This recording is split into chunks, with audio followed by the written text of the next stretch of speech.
ঘড়ির কাটা 1:45 ঘরে। একটু আগে মহাভারত শেষ করে ইন্দ্র নিজের ঘরে গেল, পুপু ওই কোনায় শুয়ে রয়েছে, আর মহারাজ যাও মাঝখানে বালিশ দিয়ে দেওয়া হয়েছে, শুয়ে পড়ো। Good morning. 3 দিন যাবত যে নিম্নচাপ হচ্ছিল, আজ মেঘ কেটে রোদ উঠেছে। আকাশটা পরিষ্কার হলেই মানুষজন বাইরে বেরোতে পারবে শপিং করতে। আর দেখুন, রাত জেগে মহাভারত দেখার ফল ঘরের 3 জনের 3 রকম। পুপু এখনো ঘুমাচ্ছে, ইন্দ্র একটু আগে ঘুম থেকে উঠলো, আর আমি কোন সকালে উঠে বৃহস্পতিবারের বাসন কোসন মাজলাম, ঠাকুর ঘর পরিষ্কার করলাম, নিচের ঘর মুছলাম, হুটোপাটি লেগে গেছে। এখন কেউ যদি মামন বলে ডাকে তাতেও বিরক্ত হব। চলুন ঠাকুরের কাছে হাত জোর করে বসে থাকি আধা ঘন্টা, তাতে আমার জ্যান্ত ঠাকুর খেতে পেলে পাবে, না পেলে না পাবে। কালকে কতবার করে বলছি, ইন্দ্র এবারে বন্ধ করো, এবারে বন্ধ করো, দাঁড়াও দাঁড়াও দাঁড়াও, ভালো জায়গা, দাঁড়াও ভালো জায়গা। যখনই টিভি বন্ধ করতে যাই তখনই বলে ভালো জায়গা। তাহলে কি করা যাবে, আমিও তো মানুষ রে বাবা, না ঘুমিয়ে তো থাকতে পারি না। ঘুম থেকে উঠতে দেরি হয়ে গেছে আমারও। শুভ সকাল বন্ধুরা, কেমন আছেন আপনারা সবাই? নিশ্চয়ই খুব ভালো আছেন, আমিও খুব ভালো আছি। আজ হলো বৃহস্পতিবার, ঘড়ির কাটা প্রায় 10টার ঘরে।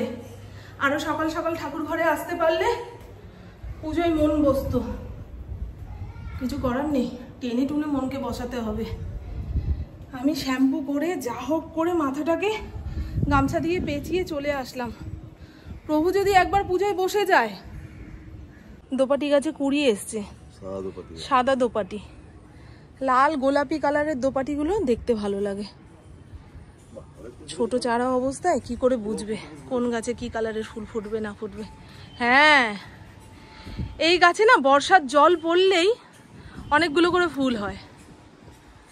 আমি তো আশাই ছেড়ে দিয়েছিলাম যে এই গাছটাতে আদৌ ফুল হবে কিনা। হ্যাঁ, থোকা টগর। এই দেখো ইন্দ্র, শশা গাছে আমি একখানা এই নেটের অর্ডার দিয়েছি মিশো অ্যাপে, জানি না এখন মানুষ পুজোর শাড়ি কেনাকাটা করছে। আমার নেট দিতে কি ওরা আসবে? এই তো নেটটা দিয়ে দিলে একটুখানি বাউনি দিয়ে দেবে। হ্যাঁ, আর কয়দিন পরে পদ্ম গাছে পদ্ম ফুল ফুটবে। চলো চলো চলো। ও, ওনাকে এবার ছোঁয়া যাবে না, ব্রহ্মচারী লোক। চলো চলো চলো, তোমার বাবা পুজো দিতে বসার সময় ব্রহ্মচারী হয়ে যায়, তখন ধরা যাবে না, ছোঁয়া যাবে না।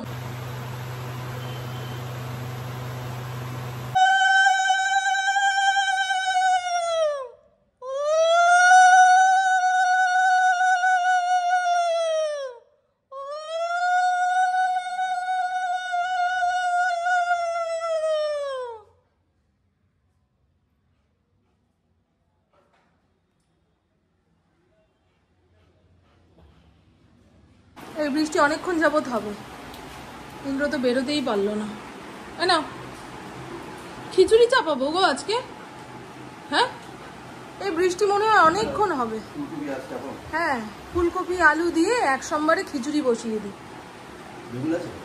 হ্যাঁ, বেগুন আছে মনে হয়। হ্যাঁ, তাই করি। এই বৃষ্টির দিনে রান্নাঘরে অতক্ষণ যাবত হাবি জাবি রান্না করতে ইচ্ছা করে না। এখানে বস, এখানে বসে বসে বৃষ্টি দেখ, নেই বস।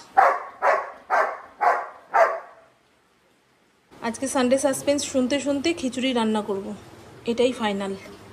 তুমি এতটা অধৈর্য হয়ে গেছো, তুমি কাউকে সহ্য করতে পারো না। এই দেখুন বন্ধু, ফড়িংয়ের দাবি এইটা, রঙ্গিলাকে হাঁটাও, ঘরের দুয়ার বাঁচাও। বুঝছেন? এরকম করলে হবে? সকাল থেকে ঝিরঝিরানি বৃষ্টিতে এদের বসার জায়গার অভাব হয়। সামনের স্কুল গেটটাতে সব পাড়ার কুকুররা জড়ো হয়েছে। ওর চামড়া ছিঁড়ে দিচ্ছে, কান ছিঁড়ে দিচ্ছে। ঘরে থাকছো তো বুঝছো না, ওদের কত লড়াই যুদ্ধ করে থাকতে হয়, খাওয়ার জোগাড় করতে হয়। আমার রান্না বান্না কমপ্লিট, আর এই প্রথমবার আমি খিচুড়ি নামানোর পরেও বাইরে বৃষ্টি হচ্ছে, আকাশ পুরো কালো, আর সারাদিন বৃষ্টি চলবে। এখানে ফড়িংয়ের ভাত রেডি করে রেখেছি, ঠান্ডা হলেই মুখের সামনে দেবো। চলুন দেখিয়ে দিই। কি রান্না করলাম না করলাম। গোবিন্দভোগ চাল ছিল না। এর আগের দিন ওই সোনা মুসুরির চাল যে এনেছিলাম সেটা দিয়ে বলেছিলেন পোলাও রান্না করলে ভালো হবে। না, আমি ভালো খাইনি, এরপরে আর অর্ডার দেব না। সেই সোনা মুসুরির চাল দিয়েই খিচুড়ি রান্না করেছি। এক বেলার হয়ে গেল জানেন। কি চালের হিসাব নিলাম, কি ডালের হিসাব নিলাম, কে জানে। 2 বেলার বানিয়ে রাখলে ভালো হতো। ফুলকপি, আলু, নারকেল কুচি দিয়ে খিচুড়ি বানিয়েছি। একটু ঠান্ডা হলেই টাইট হয়ে যাবে। হলুদটা কম পড়েছে না? ও ঠিক আছে, হলুদ কম বেশিতে তো আর স্বাদের হেরফের হয় না। এই হলো আলু ভাজা। খিচুড়ির মধ্যেও আলুর টুকরো দিয়েছি, আবার আলু ভেজেছি। বুঝতে পারছিলাম না খিচুড়ির সঙ্গে মুখে দিয়ে খাওয়ার জন্য কি বানাবো। ভেবেছিলাম বেগুন রয়েছে, বেগুন ভাজবো। ফ্রিজ কেটে দেখি বেগুন নেই। এই হলো পাঁপড়, পাঁপড়ও অল্প ছিল। বৃষ্টি মাথায় নিয়ে মুদিখানার দোকানে যেতে ইচ্ছা করলো না, তাই যা ছিল যেটুকু ছিল সেই দিয়ে রেঁধে বেড়ে রাখলাম। রাতে আবার অন্য চিন্তা। এটাই তো ভালো লাগে না জানেন, রাতে রান্নাঘরে আসতে। আর দেখুন বন্ধু, আমি সকালে ঘুম থেকে উঠে জানি অনেকগুলো কাজকর্ম একসঙ্গে সারতে হবে, তাই কাজ শুরু করার আগে হেয়ার কালার দিয়ে রেখেছিলাম। এই হেয়ার কালারটা একটু আলাদা। হেয়ার কালার দিলে কিন্তু পাকা চুল আরও বেশি পেকে যায় জানেন, কিন্তু কি করব, সামনের চুলগুলো পাকা অবস্থায় থাকলে টাক বেরিয়ে আসে, মনে হয় চুল কত অল্প। হেয়ার কালারটা করেছি, এখন আর বোঝা যাচ্ছে না, টাক টুক দেখা যাচ্ছে না। মাথার সামনেটা একটু তেল সাপটে নিতে হবে। আর আর কি, আর কিছু না। চলুন এবারে খিচুড়ির থালা নিয়ে ওপরের ঘরে যাই। এতক্ষণ যাবৎ প্রায়শ্চিত্ত শুনছিলাম। এরকম বৃষ্টি বৃষ্টি ওয়েদারে গল্প শুনতে শুনতে কাজ করতে বেশ ভালোই লাগে, তাই না? আজকে আর মাথা কাজ করছে না। টানা 3 দিন ধরে ঝিরঝির করে বৃষ্টি হচ্ছে, তো আমি খালি আমার মায়ের কথা ভাবছি। পুজোর টাইম না, কারোর জামা কাপড় ভিজে গেলে মায়ের অসুবিধা হয়ে যাবে। শুক্রবারে মনে হয় মায়ের ওপরের ঘরের ঢালাই। এখনো তো রোদ উঠলো না। এটা হচ্ছে টোনার, মেয়েটা অর্ডার দিয়েছে, ছোটটা অর্ডার দিলে ভালো হতো। এত বড়টা দিলি কেন বাবাই? স্কিন কেয়ারের কত জিনিস কিনিস, 2 দিন ব্যবহার করার পরে সেটা আমি মাখি। আমাদের এখানে যে পার্পেল খুলেছে সেখানেও তো পাওয়া যেত মা। দেখুন এখনো পর্যন্ত বৃষ্টি হয়েই চলেছে, রাস্তাঘাট ভেসে যাচ্ছে। আমার সমস্ত নাইটি কেচে ধুয়ে মেলে দিয়েছি সব ঘরে, পাখার হাওয়াতে যা শুকোনার শুকাচ্ছে। দুপুরের খিচুড়ি খেয়ে এখনো পর্যন্ত গলা বুক জ্বলে যাচ্ছে। গ্রিন টি খেলাম। কি বলুন তো, বৃষ্টি শুরু হলো, হ্যাঁ একটু রাস্তাঘাটে বেরোতে পারতাম। পুবু টিউশনে যেত, ভেবেছিল পড়া শেষ হয়ে গেলে স্টেশন মার্কেটে দাঁড়িয়ে থাকবে, আমিও বাড়ি থেকে বেরোবো, একসঙ্গে কিছু কেনাকাটা করে নিয়ে আসবো। আর ভাল লাগছে না ভাই। আর এরকম বৃষ্টি বাদল দিনে বিকেলের পর থেকে মন খারাপ হতে শুরু করে। আমার তো কথাই বলতে ইচ্ছা করে না। আমার পাশে বসে কেউ কথা বললে তাও বিরক্ত হই। খালি মনে হয় বৃষ্টির দিকে তাকিয়েই থাকি, বৃষ্টির আওয়াজ শুনতেই থাকি। এই হলো ঘটনা। ইন্দ্রকে কি একটা ফোন করবো না কি? অফিসে বসে থাকতে থাকতে যদি সিঙ্গারার কথা ভুলে যায়, এটাই ভাবছি। 7টার পরে চা খেয়ে লাভ নেই। কাল রাতে আমার এক ফোঁটাও ঘুম হয়নি। আজ দুপুরবেলায় এত সুন্দর ওয়েদার, চাদর মুড়ি দিয়ে যে ঘুমাবো, ঘুম আসলো না। শুধু বিছানায় শুয়ে এপাশ ওপাশ, তাতে চুলের অবস্থা কি, মনে হয় চুল ধরে কেউ ঘুরিয়েছে। তাই ওকে বলি তো বাবাইকে একখানা ফোন দে। ঘরে কত ভেজা জামা কাপড়, কিছুটা তো স্ট্যান্ডের মধ্যে মেলে দিয়েছি, পুপু হাতে কেচে কয়েকটা বালতির মধ্যে রাখলো। তুমি কি ভুলে গেছিলে নাকি ঘরের কথা? আমি তো ভুলে গেলাম যে ফিরে এসে চা মুড়ি খেতে হবে। আমি ভুলে গেলাম, পরে নিয়েছি। আরে বাবা, তোমাকে কি গালাগালি দিলাম না ঝাঁঝি মেরে কথা বললাম? সাধারণ একটা সামান্য কথা বললাম, তুমি চোখ গরম করছো। আমার দর্শক সাক্ষী, দেখো তোমাকে সামান্য কথা বললাম, তুমি তাতেই চোখ গরম করছো। আমি তো সেটাই দেখলাম, তোমার চোখ তো এত সুন্দর নয়, বড় বড়।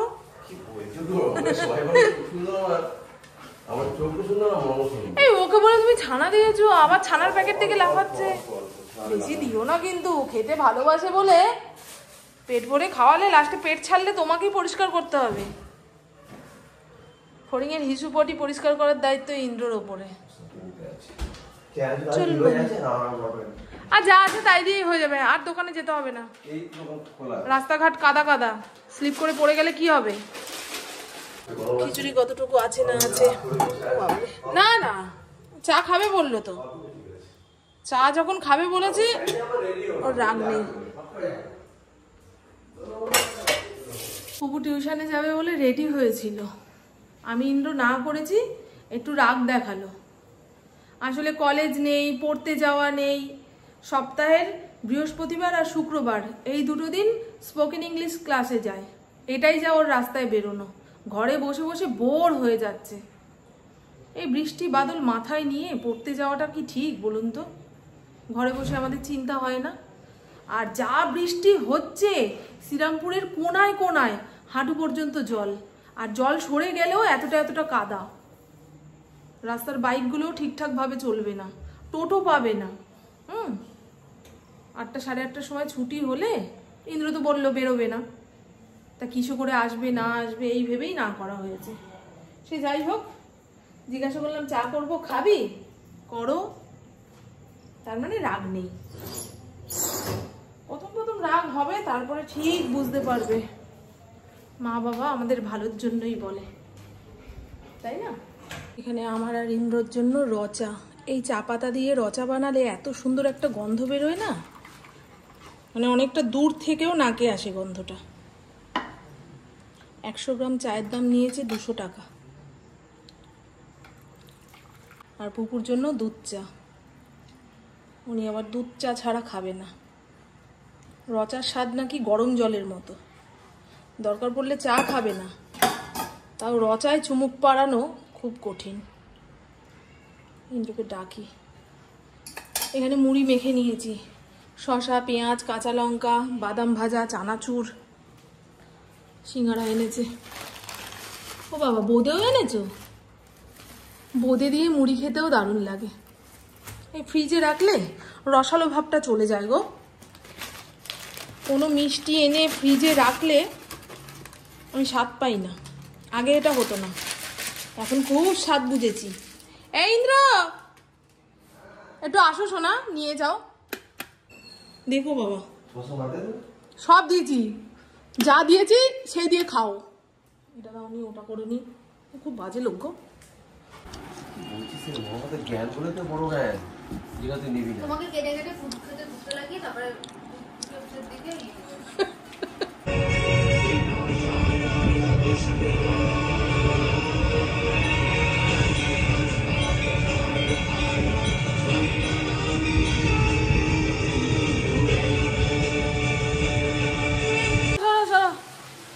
দর্শক বন্ধুদের দেখাই, এখন ঘড়ির কাঁটা 7:45 ঘরে, বাইরে নেমেছে মুষলধারে বৃষ্টি। বৃষ্টির আওয়াজটা শুনতে পাচ্ছেন? মনে হয় সব কিছু ভেঙে চুরে ভাসিয়ে নিয়ে যাবে। আর এই বৃষ্টি মাথায় নিয়ে পুপু যাচ্ছিল টিউশনে। এখন বলছি বলে হ্যাঁ মা, বেরোলে আর ফিরতে পারতাম না। আর কালকে অত বৃষ্টি দেখার পরেও ঘরের যত ময়লা চাদর জমেছিল সব গরম জল দিয়ে ভিজিয়ে দিয়েছি। এখন সেগুলো মেলতে না পারলে ভটকা গন্ধ ছেড়ে যাবে। গরম জল দিয়ে বিছানার চাদর ভিজিয়ে রাখলেই দেখবেন রোদে ভাজা ভাজা করতে না পারলে গন্ধ ছেড়ে যায়। এখন সেই চিন্তাতেই রয়েছি। আর সকাল থেকেও খুব বৃষ্টি হয়েছে। দুপুরের পরে পুকুর সঙ্গে গেছিলাম একটু শপিং করতে, টুকটাক কিছু কেনার পরেই দেখি পুপু বলছে মা আমি আর পারছি না দাঁড়াতে। আসলে মেয়ে হওয়ার জ্বালা প্রতিটা মাসে ভুগতে হয় আমারও। এই সকাল থেকে দুপুর পর্যন্ত টানা বৃষ্টি হলে বিকেলের পরে মাথা ধরে থাকছে, জানি না কেন। এখন মনে হয় ঘর অন্ধকার করে একটু শুয়ে থাকতে পারলে, বসে থাকতে পারলে ভালো হয়। ও বলেছিল মা তোমাকে ফোন করলে কি তুমি আমায় আনতে যাবে টিউশন থেকে, তাহলে ফেরার পথে কয়েকটা জিনিস কিনে নিয়ে আসবো। আমি না রে, দুপুরে একবার বেরিয়েছি, আবার বিকেলের দিকে আমার শরীর আর দিচ্ছে না। মায়ের শাড়ি যে অনলাইন থেকে কবে চলে এসে আপনাদের দেখাইও নি, আমি পুরো ভাঁজও খুলিনি, শুধু যেই রঙের কাপড়ের অর্ডার দিয়েছিলাম সেটাই এসছে, এটা দেখেই শান্তি, তুলে রেখে দিয়েছি। আমার শাশুড়ি মায়ের শাড়িও চলে এসেছে। এখন ওদের জন্য নাইটি কিনতে হবে আর আমার মায়ের ম্যাচিং করা ব্লাউজ কিনে দিতে হবে। ব্লাউজ মা বানিয়ে নিলেই ভালো হয়, তবে এই পুজোর টাইমে লোকেরগুলো বানাবে না নিজের জন্য ব্লাউজ বানাবে। ওই ব্লাউজের জন্য হয়তো পুজোতে পরতেই পারবে না শাড়িটা। এমনিও অষ্টমী পর্যন্ত মা বেরোতে পারে না। ওর জামা কাপড় সেলাই করে দেওয়া, বাপরে বাপ, দর্জি হওয়া না, আমি আগে করতাম তো জানি। আমার মেয়ে ছোট ছিল, মানে কি বলুন তো, পয়সার থেকে বড় কথা যার জিনিসটা আমি দায়িত্বভাবে নিয়েছি তাকে যেন ঠিক টাইমে দিতে পারি, এই টেনশনটা না, ওরে বাপরে বাপ, সাংঘাতিক সাংঘাতিক। তারপরে তো ওই সারাদিন মেশিন চালাতে চালাতে আমার বুকের এখানে একখানা টিউমার দেখা দিল। অপারেশনের পরে ডাক্তারবাবু বললো যে এরকম ঝুঁকে কোনো কাজ করা যাবে না, আর মেশিন মানেই একটুখানি ঝুঁকে মানে বডি হিলিয়ে করতে হয়। ইন্দ্র বলেই দিয়েছি, যদি তুমি মেশিনের কাজ করো এরপরে কোনো কিছু হলে তার দায়িত্ব আমি নিতে পারবো না। কি দরকার বাবা সংসারে অশান্তি ঝামেলা বাড়িয়ে, এখন আমি নিজেরটাই নিজে বানাই। তবে আমার দর্জির যে ব্যবসাটা ছিল সেটাও বেশ ভালো চলতো। আমাদের হস্তিনাপুরের এলাকার এক চেটিয়া মানুষ আমার কাছে ব্লাউজ বানাতে আসতো, চুড়িদার বানাতে আসতো। তারপরে তো ফলস পিকো রয়েছেই। আমি মেশিন সেলাই করতাম আর আমার কাজের হাত সেলাইগুলো মেজদি করতো। তাই মেজদি গেলেই গল্প করে যে তুমি যখন মেশিন সেলাই করতে তোমার কাজ করেই আমি মাসে কতগুলো টাকা রোজগার করতাম। তো চলুন বন্ধু, আমার বকবক আজকের মতন এইটুকুই। আপনারা সবাই খুব খুব খুব ভালো থাকবেন, নিজের শরীরে খেয়াল রাখবেন, সুস্থ থাকবেন, আর অল টাইম স্মাইল করতে হবে। টাটা, খুব ভালো থাকবেন। এবছরে আমাদের দুটো ফোন কিনতে না হলে, একটা তো পুপুর ফোন কিনে দেওয়ারই ছিল, দিলাম। তারপরে আমার ফোনটা হঠাৎ করে নষ্ট হয়ে গেল, কিছু টাকা ভরে এই ফোনটা আনলাম। যদি এটা না করতে হতো এখানে ইলেকট্রিক মেশিন কিনতাম। ইন্দ্রকে বলে রেখেছি যে পা দিয়ে চালাতে অসুবিধা হয়, ওরকম ইলেকট্রিক মেশিন থাকলে আমি ঘরে বসেও কাজকর্মগুলো করতে পারবো, মানে নিজের জামা কাপড় সেলাইয়ের কথাই বলছি। তা সেটা এবছর আর হবে না, দেখি কবে সময় সুযোগ পাই। আমার ইলেকট্রিক একটা মেশিন কেনার খুব ইচ্ছা। শুধু সেলাই হবে না, এমব্রয়ডারি হবে, এই হবে সেই হবে। চলুন বন্ধু, টাটা, খুব ভালো থাকবেন। পুজোতে 3-4 মাসের জন্য অনেকে অনেক ধরনের কাজ খুঁজে নেয়, সেটা মন দিয়ে করবেন।